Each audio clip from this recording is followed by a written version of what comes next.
dili para sa amon ang pagsunod sa imo. Pero salamat kay ang gahom authority inhatag nimo sa amon pinagi sa pagtuo. Kag yan na, O Dios, adi kami tanan sa rabay dila sa imo sa pagpindisyon sa amon tanan. Kag ini na mo yung men's pula pinadidikar po namon ila sa imo. Sa imo po ini, ikaw po dili po ang pastor. Dili po o Diyos aksidente kung nano kay gindara mo po kami sa Lino Church.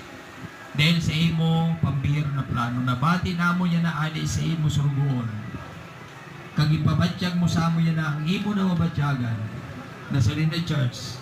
Gusto mo na naamon mga action or gawi ma-align sa imong expectation na amo ang maging mabinungahon ang amon mga buhay dito sa imo maging mabinungahon maging sa amon ministry sa mission kag sa Lino Church.